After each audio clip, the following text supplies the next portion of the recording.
for the presentation, as well as giving me the opportunity to listen many excellent speakers, researchers here. So I am indeed thankful to them.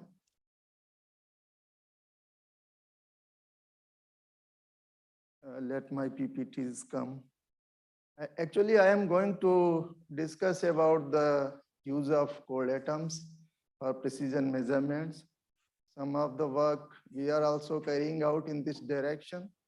In our center, we are developing cold atom-based gravimeter and also cold atom-based vacuum standards, that is pressure sensor.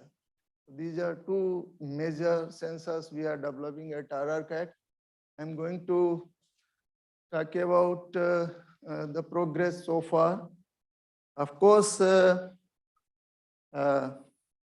technology is very mature and people have learned how to control atoms over a period of time. So this is an era, what is called lab to land. So it is time to convert these technologies and understanding of cold atoms into the devices. So that's what the topic is, cold atoms for precision measurement.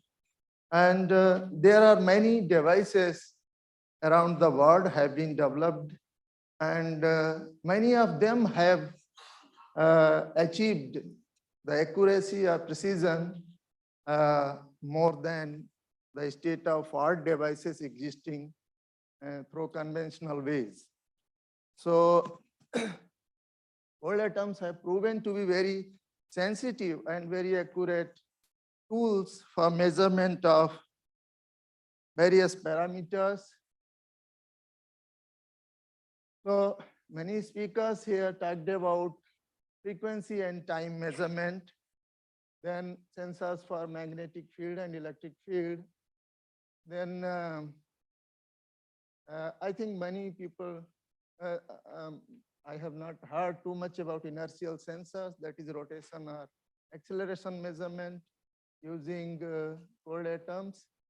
Cold atom vacuum standards, atom trap analysis means cold atoms and prepared in MOT. MOT is very sensitive. It can capture from very low level of trace to the countable number in the magneto-optical trap. So this can be used as for analysis of the trace elements in the given gas sample. Then high resolution spectroscopy, precision measurements, and finally, there is too much of talk about cold atoms as qubits. So I will not be going in all of them, but I will be touching upon few things which we are interested in right now. And in future, maybe we can do more on the other sensors also. So if you look back, this is a summary of capabilities we have developed. We means the research community as such. So developed over the cold atom-based sensors. So clocks, atomic vapor clock was the first, and then cold atom fountain clocks, they received a precision of this order. And then finally, we are talking nowadays about the optical clocks. They have demonstrated precision of 10 to the power minus 18. And similarly, in magnetic field measurements, the vapor cell, hot atoms give rise to precision ranging in this order. Cold atom based have also so nearly matching order, but there is a advantage of cold atoms that we can go for very high resolution in space also using cold atoms, because you can create a very tiny cloud of the micron size and go for a high resolution in this domain, which is not possible with vapor cell, because vapor cell is anyway longer than size of the cold atom cloud. And then rotation sensing. This is the range of precision 10 to the minus 7 to 10 to the minus 12 radian per second square root of hertz. And acceleration, basically acceleration due to gravity people have reached to precision of around 2 microgal. 2 microgal. Gal is centimeter per second square, that is CGS unit. And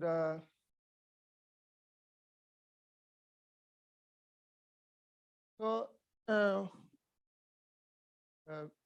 this is already spoken that the precise clocks are developed basically by locking a transition, by locking a oscillator, an oscillator to the transition of the hyperfine states of an atom. In case of CGM, this microwave oscillator is locked to the central line, and these many cycles define a second. Similarly, for rubidium, these many cycles define a second. But counting this oscillator to higher precision is a challenge. So that precision can be achieved by various ways. So when we use fountain atomic clocks, the precision is improved to this order. And finally, the precision can be improved when we use atoms for in the optical domain instead of the microwave domain. In cold atom fountain-based atoms are launched vertically up, and then they pass through a microwave cavity where they are excited and then fall down again. So it is two-way transition through the microwave cavity. So the precision is improved because there is a longer interrogation time. Atom goes slowly and fall down. And also the excitation is through atom interferometry technique. That is Ramsey interferometry cavity is there for improving the precision. So very narrow line width of the fringes can be obtained by this interferometry technique, and higher precision of 10 to the power minus 15 or 16 is achieved. These are various applications so that everybody knows, but you may be knowing the GPS used very commonly in the navigation. So all GPS satellites have these atomic clocks. These are hot atom based atomic clocks, very vapor cell clocks, because fountain is difficult to carry there. But nevertheless, there are a lot of applications. In ground stations, we can use very accurate clocks like fountain clocks. And these clocks also find applications in several other areas, military application, astronomy applications, and applications in communications, power grid corporation, etc. And finally, in doing fundamental science also. So Professor Day is working in this area to work on fundamental physics using clocks. Then coming to the magnetometer, the atomic magnetometers are very sensitive. Nanotesla to femtotesla has been demonstrated. That is the sensitivity or accuracy of the sensors. And this is based on simple thing that any field which you want to measure will change the energy level, and you have to sense that change by one or the other means. So that gives you the higher accuracy or higher sensitivity. Hot atomic magnetometers are very well established, have very good sensitivity, but poor resolution, which is in the order of millimeter range. On this front, if we use cold atoms, the resolution can be improved 10 to 100 micron. Accuracy in the spatial resolution has been demonstrated. So what is done? Cold atoms trapped in optical dipole trap, and then they are done with pump probe experiment to sense the Faraday rotation of the probe beam. So this is the basic scheme. first demonstrated using cold atoms. They trap 87 atoms of this number at this temperature, then excite the atoms by optical pumping beam of sigma plus polarized light. So that causes anisotropy in the energy levels, and then measure the probe transmission of Faraday rotation in the probe transmission. A sensitivity of 10 nanotesla with this spatial resolution was demonstrated in this work.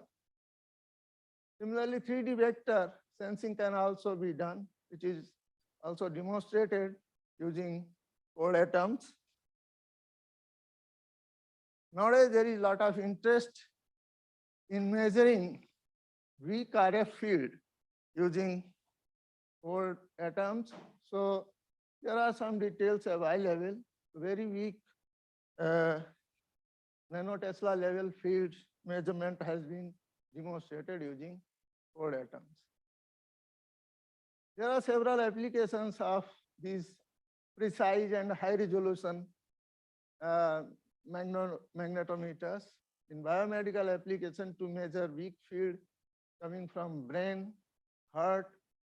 They are potentially useful for measuring heartbeats and neurological disorders. Similarly, in geophysics, there are several applications for exploration of underground minerals, and in material science, characterization of material properties, the sensitive magnetometer can be used.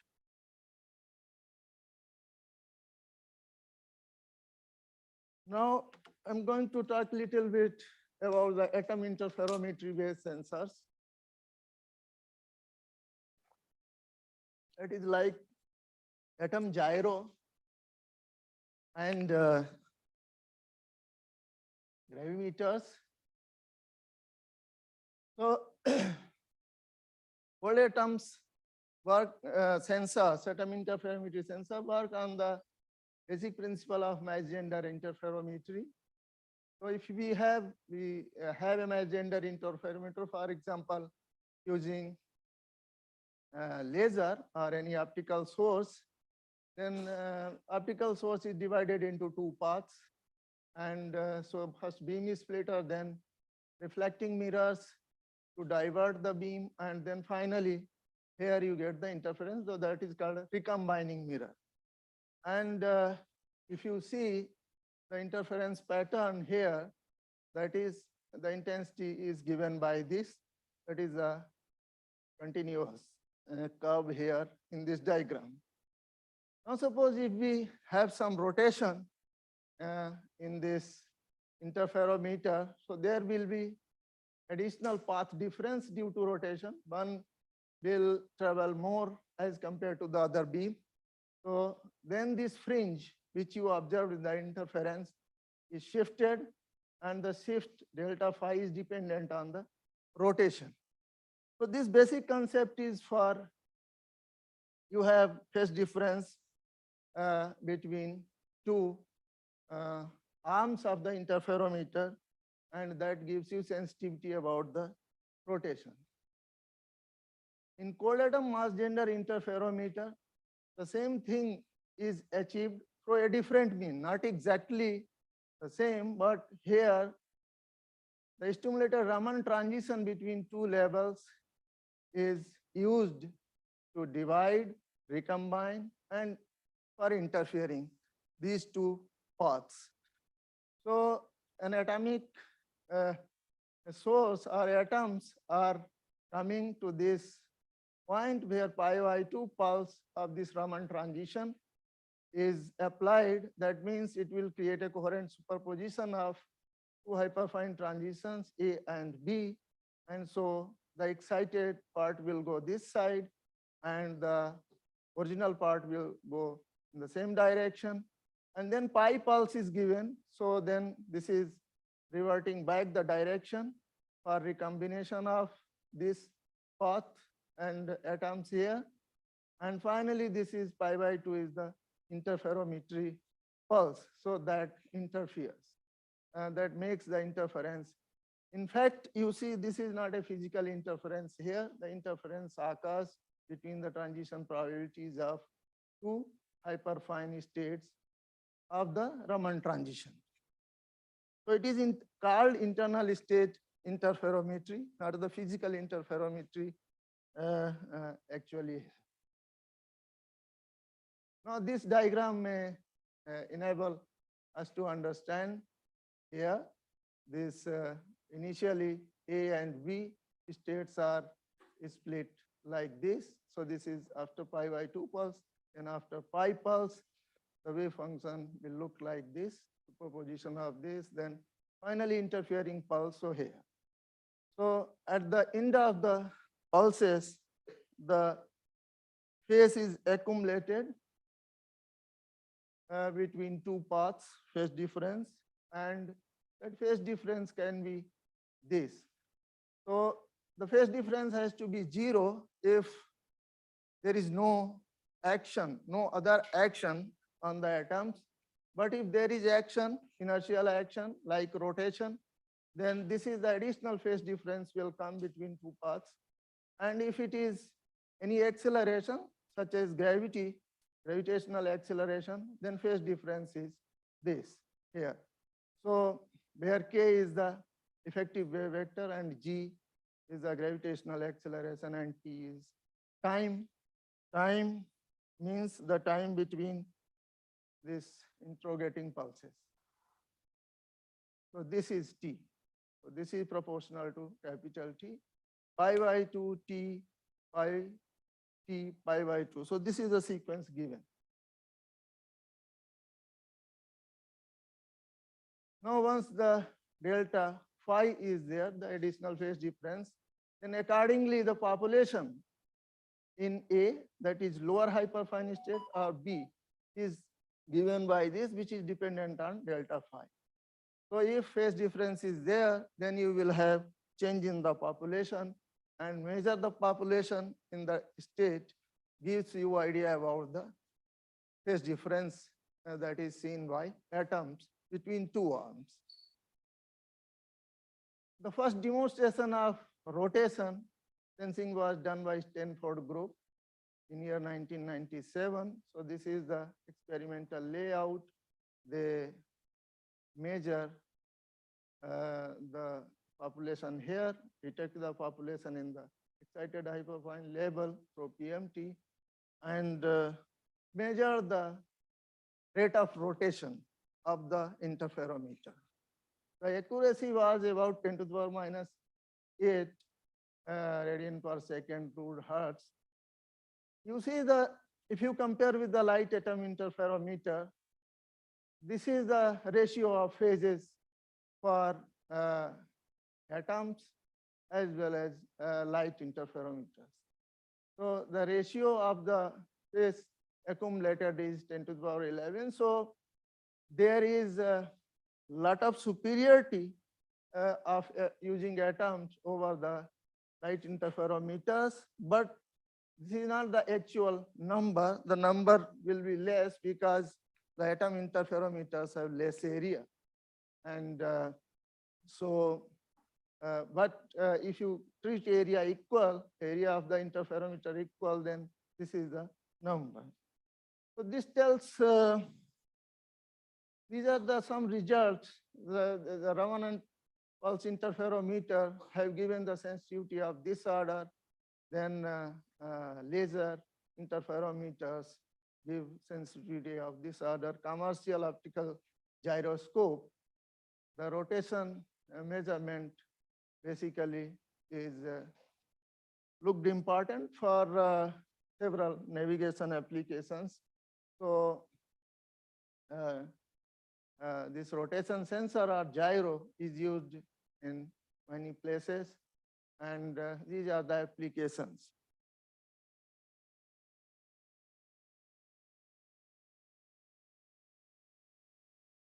So now I'm coming to the development of gravimeter at RRCAT. So this is based on same mass gender interferometer for cold atoms. The motivation comes from underground mineral exploration, which is need of the department. And there are many applications for a gravimeter also. Accurate measurement of gravity can be used for sensing underground minerals, soils, gas fields, seismic activities, geodesy, and measurement of gravity tensor for general relativity. So in our setup, the standard setup is magneto-optical trap, which is having 6 laser beams that everybody knows here. So this is the view of photograph of our setup. Very bulky right now, but if you have to make it as a device, then this has to be made smaller in size. And typically, this is the number we trap. This number we will increase because right now there is a 3D mark only. We will have combination of 2D plus 3D, and this number will increase. And temperature at 20 microkelvin order after molasses. So we launch atoms vertically and perform the Raman beams interferometry in this setup. So the launching is done by moving molasses. So these lower beams are detuned closer to the resonance so that force is imbalanced in the march and atoms start moving upward. See, this is a geometry. This is called 1-1-1 configuration in which Z-axis is vertical direction here. Vertical direction is actually in 1-1 direction of this cubic lattice cell, basically. So this is 0-1-1, 0-0-1, this is 0-1-1, and this is 1-1. So why it is chosen is because there is no hindrance for launching atoms. Beams you can put from the sides, all the 6 beams, and you can conveniently launch atoms vertically upward direction. A view of vacuum chamber, and this is alignment of the beams. You would like once it goes this, one comes this way and one comes this way. There is no beam which is going vertical direction, except the Raman beam. So when atoms are in the fountain, we apply this sequence of Raman pulses to measure the phase shift or gravitational acceleration. Because of motion of atoms, the Doppler shift keep on changing because of change in velocity. So we have to chirp the Raman frequency. This chirp rate is alpha, Raman laser beam frequency. And then with this chirp rate, population in A or B can be measured.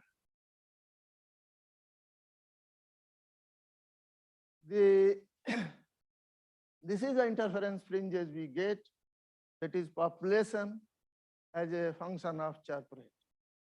So for longer T, that is a capital T, separation between pulses, the oscillations are fast, and for smaller T, these oscillations are slow.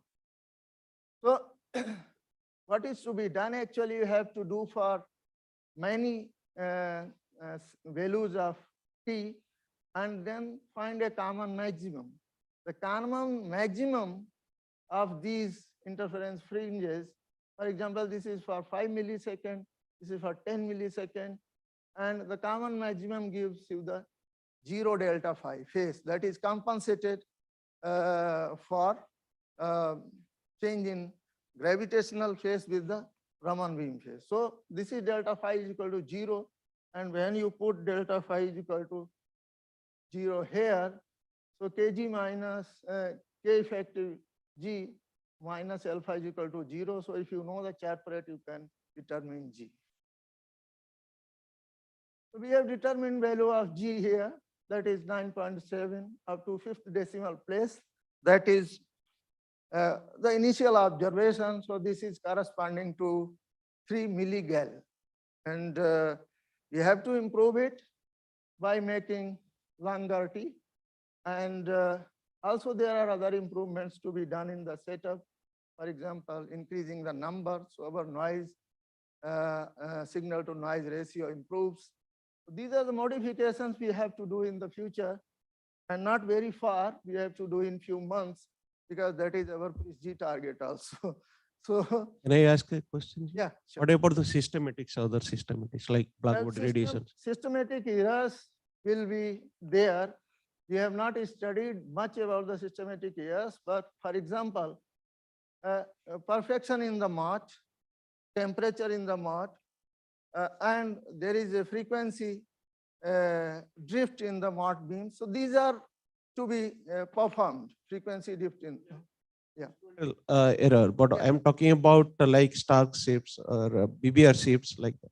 Yeah, those will also be there, but magnetic field we compensate. We do not perform measurement in the magnetic field. So magnetic field is shielded here. And of course, we have to do correct state preparation before starting the interferometry. So all these things are to be done. So this is initial measurement, and this development is done over 1.5 years. Not a very long period has gone into this. So all those things we will do in due course of time.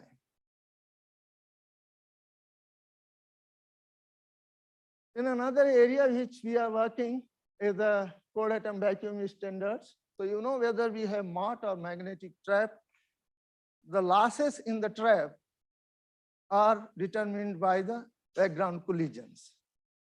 So background collisions means the pressure in the background. So here you prepare mott or magnetic trap, the background pressure, it is basically reverse effect. If you measure the loss rate, you can estimate the background pressure. So this is the philosophy of doing cold atom vacuum standards. But these standards are basically dependent on atomic properties. So standards are absolute. They do not require calibration from other kind of existing sensors. So these are absolute standard by themselves because atomic properties do not change with time. So first thing is that we did the pressure measurement by measuring the mott loss rate. And this is done on an atom chip. This is a different setup than the gravimeter setup. This atom chip setup, the atom chip is fabricated indigenously in-house, and there is a reflection or mirror mott here. We prepare reflection mott on the atom chip. So this is the Z bar of the atom chip where we can trap in the center of this, we trap cold atoms, mott as well as magnetic trap both. So the size of this wire is 500 micron width and 2.5 micron thickness. So that is a length is around 20 millimeter, about 1 centimeter. That is the size of the chip. This is heading the vertically downward in the vacuum chamber. So the mott beams are put like this, one beam from this side, one beam from this side, and in the one horizontal beam is there in retroreflection mode. So that creates the required 6 beams for mott. If you see the loading of mott is given by this equation, Vn by dt r minus nt. I neglect the intertrap collisions here. So because the density of mott is not very high, so that can be easily done. So this is the solution where tau nt is equal to ns. Ns is the saturated number. Tau L is the loading time, which is called loading time. And tau L is dependent on the rubidium pressure. This is beta into TRV is the loss rate due to collision from the background rubidium because the vapor is there. So that will also create hotter vapor atoms will also create loss to the trapped atoms. And gamma B is the loss rate due to background gases, that is non-rubidium part. So and then NS is this alpha y beta, where alpha is something like capture cross section in the mode, 1 minus gamma V tau L.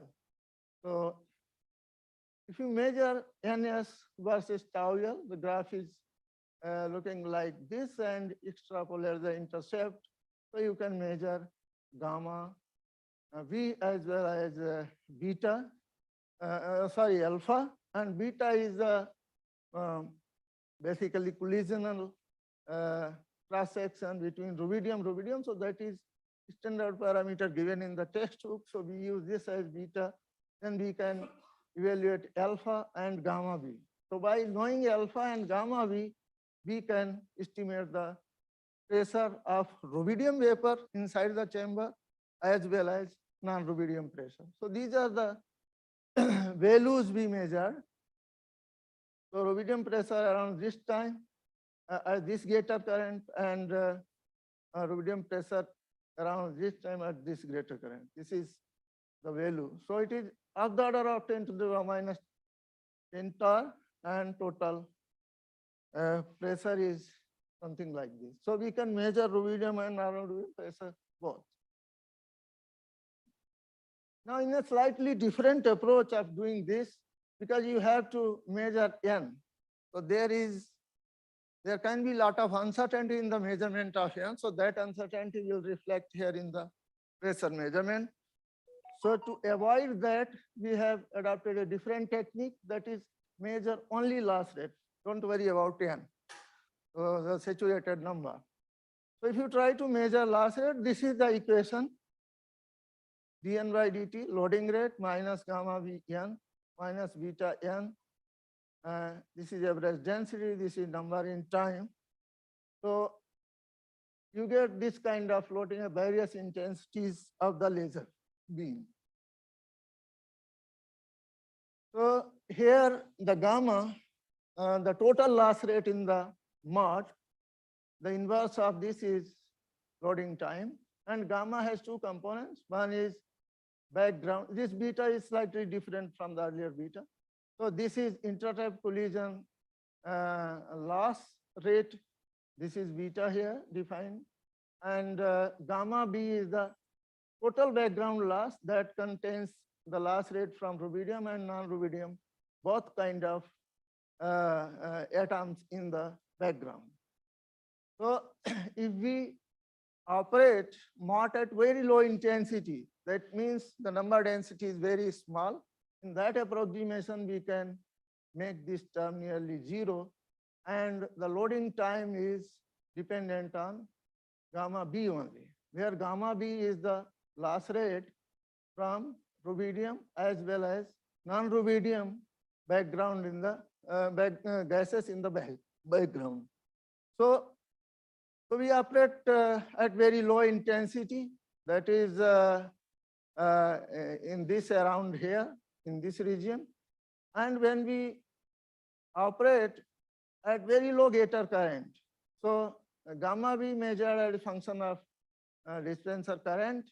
So at very low gator current, you see this kind of behavior. So this from here you can estimate the gamma non-rubidium, which is this parameter here. So by measuring gamma non-rubidium, this gives you capability to sense the background pressure, which is due to non-rubidium gases in the sample. So we measured rubidium as well as non-rubidium partial pressures in the chamber. You see the non-rubidium pressure doesn't change with the gator current. This is nearly constant. And the rubidium pressure will keep on changing with the gator current. So by this technique, we measured vacuum of 10 to the power minus 10 torr. Now for further lower vacuum, we have to do this with magnetic trap, because at very low vacuum, it is not possible to load mud.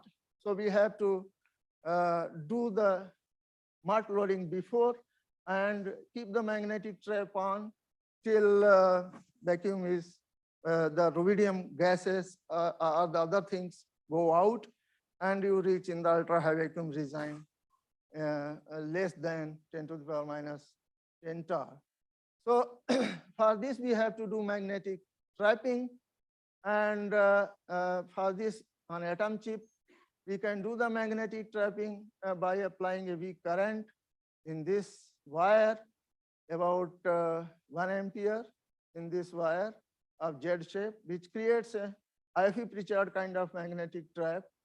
So there is a sequence of steps. Mott is formed below 6 millimeter level of the atom chip surface, and then you prepare, you convert this mott into the gray mott and bring it closer to the surface of the atom chip, about 1.2 millimeter away from the surface.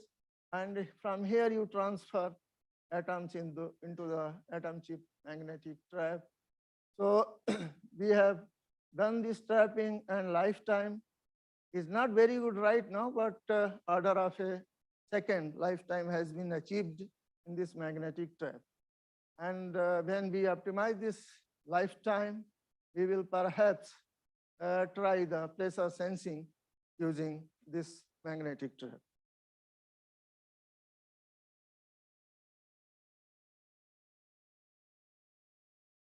So I come to the end of this talk here. My colleagues are there, our director. We thank to director for giving all the support to this activity. And this is the team, my colleagues. Dr. Tiwari is in charge of this atom optics laboratory. Dr. Veena Jain, senior scientist. Then there are other senior colleagues, SP Ram, Suren Singh, Vivek Singh, Kavish, and Subhajit Supakar. Subhajit is here in this school, and this is Dr. Gunjan Verma, a student of Professor Umakant Rapol. She recently joined as DST Inspire Fellow in the group, and the Amit Chaudhary and Dayanand are the scientific assistant in the lab, and these are two current PhD students doing PhD in this area. Vijay Kumar is here in the audience, and Saurabh Sarkar is senior student about to finish his PhD. These are ex-PhD students, Arjit Chakravarti and Charu Mishra. He is in Imperial College nowadays as a postdoc, and she is at University of Birmingham in UK. Okay, thank you for your attention. Have any questions here, please? So you mentioned at the beginning that the atomic vapor cell has a lower resolution as compared to cold atom. So what is the reason behind that, sir? See, the field sensitivity is obtained over a cell scale. The length of cell, that is the measurement device, right? So length of cell will determine the spatial resolution. Length of the vapor cell can be changed. No? Now there is no nano cell, micro cell. See, I have not seen micro cell working, but cells of millimeter order, they have developed, and so that is the resolution in that. Okay, okay, so that is very good. So whether it is working as a magnetometer? Okay, for high fields. Okay. So my next question is about this vacuum. Yeah. So by calculating that loss of non-rubidium gases, Yeah. can we tell about what other species are there? Of what are those species? See, species cannot be distinguished by this technique. So for a species, you have to do some other thing. For example, RGA, residual gas analyzer, etc. Okay. But at this level of vacuum, 10 to the power minus 10 torr, predominantly hydrogen gas is there. Okay. Thank you so much. Hydrogen or helium sometimes.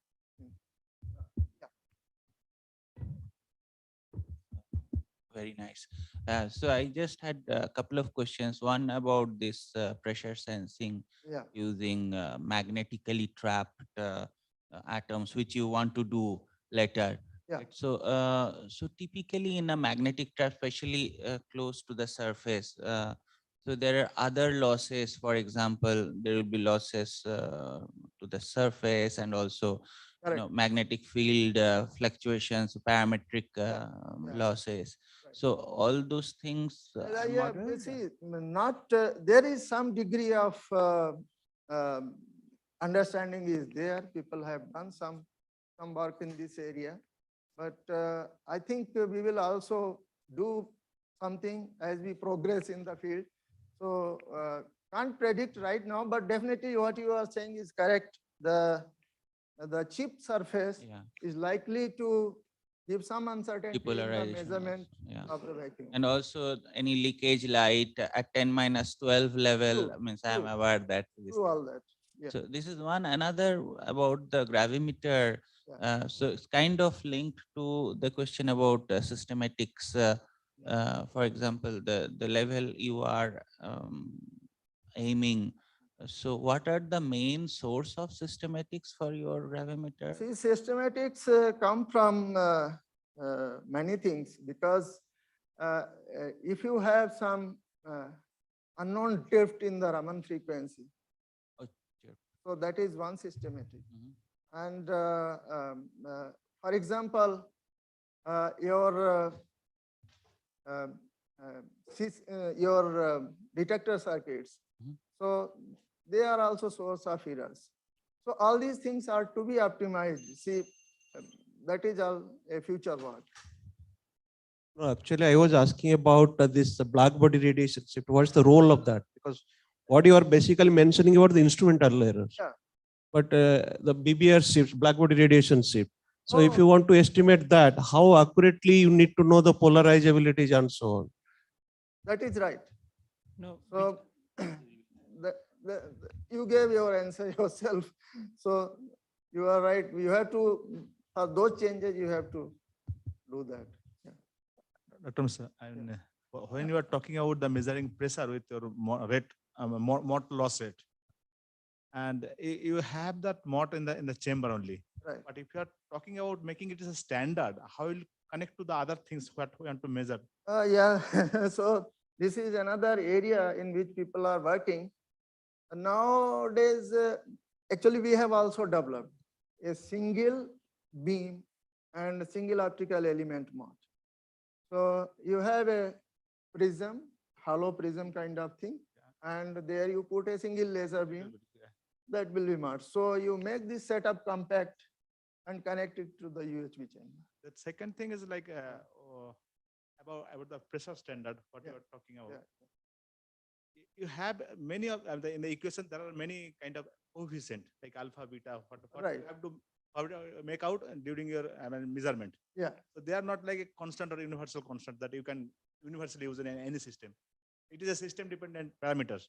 So I mean making standard with a system dependent parameter, it will be, but No, for as long as you example, are measuring your own system, it's fine. You get in some order of see, magnitude. So the this is number density which is lying in the background, that is system dependent. But collision cross section is standard, right? collision So, process standard. so what is changing there in the vacuum is the number density. If you go for ultra low vacuum, ultra low pressure, that is ultra high vacuum, or extra ultra high vacuum. So the number density changes, not the collision cross. no, but that is, so again, coming back to Bijaya's question and also his comment. Yeah. This is not true, because first of all, you are neglecting beta. Beta, if you neglect, that means, first of all, your model has a implicit assumption when you write down this equation that you are writing beta times n bar, which is the average density. Correct. And that is only true for, it is not true, I completely true. at agree. Metrology. I agree. So those And- uncertainties will be there in the And then, measurement. and beta is dependent on collision between the rubidium atoms, and this gamma that you are measuring depends on the collision cross section between the rubidium and whatever the background is. Yeah. So if you change the element in the background is different, then that cross section is going to be different, your gamma is going to be different. Right. So unless you can show that you put any element, I let's say can show you the nitrogen. value. See, No, I that's can not show the you- point. That's not the point. can I mean, show you- as a sensor, if you don't know what is the other element in the vacuum chamber, you cannot use just a generic value of gamma to say that this is the pressure, because the pressure even for standard vacuum gauge is always calibrated against, let's say, nitrogen. Right. So So that this is what I said. See, if you have extreme ultra high vacuum, so predominantly gas is hydrogen one. And if you have 2-3 components, then also it is possible to calculate the average cross section. So by assuming some ratio that hydrogen will be in this ratio and the helium will be in this ratio. Okay. So that is possible. Okay, that's one. That aside, there's another problem. Yeah. These loading rates and these things always depend very much on what are your MOT parameters, like what is your magnetic field, what is your intensity of the laser beams. So how do you sort of get rid of all these system dependent? See, the system depends, that is what the optimization is needed. So people have done, it's not actually very much dependent on, that is the whole thing. It is, if it is very much dependent on the laser beam intensity, then intensity has to be optimized. So we cannot operate in very high intensity or very low intensity so that we don't get marked. These parameter optimization is essential before making a standard. Any questions from the students? If there are no questions, then let us thank Professor Mishra and Professor Das.